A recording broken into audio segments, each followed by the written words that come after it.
किसी ने सच ही कहा है, जिस चीज को आप अपनी सबसे बड़ी कमजोरी समझते हैं, अक्सर वही चीज आपकी सबसे बड़ी और अनोखी ताकत बन जाती है।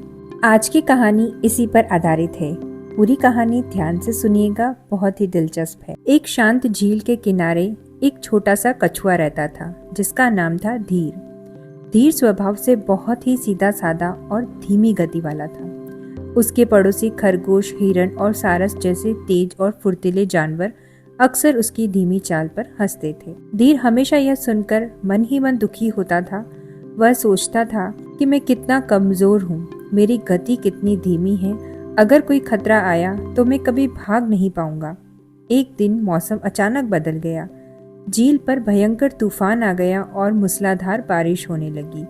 तेज हवाओं से पेड़ गिरने लगे और जानवर घबराकर भागने लगे। खरगोश अपनी तेजी पर घमंड करता था, लेकिन भागते भागते वह एक झाड़ी में उलझ गया और चोट खा गया। हिरण तेज तो दौड़ा, पर घबराहट में फिसलकर गिर गया।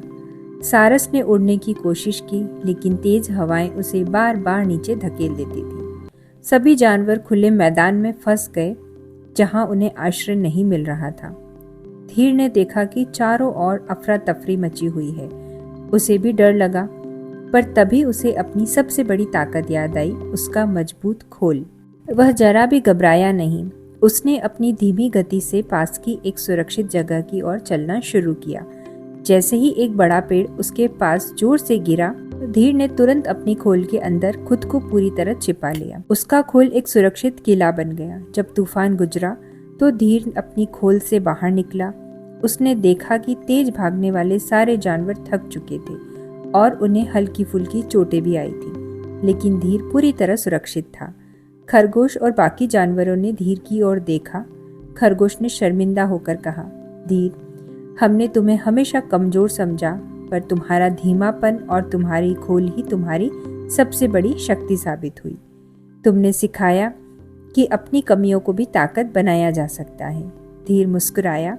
उसे यह एहसास हो गया था कि हर किसी में कोई ना कोई खासियत होती है, बस हमें उसे पहचानने की जरूरत है और कभी भी खुद को कमजोर नहीं समझना चाहिए। तो दोस्तों, ये कहानी हमें यह सीख देती है, खुद को कमजोर मत समझो। आपकी कमजोरी ही आपकी सबसे बड़ी ताकत बन सकती है, बशर्ते आप खुद पर विश्वास रखें और अपनी खासियत को पहचानें। यह कहानी सिर्फ कछुए की नहीं, आपकी और हमारी भी है।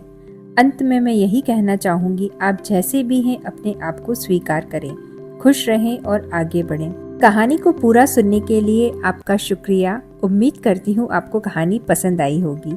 मिलते हैं एक नई और दिलचस्प कहानी के साथ। हमसे जुड़े रहने के लिए चैनल को सब्सक्राइब करिए।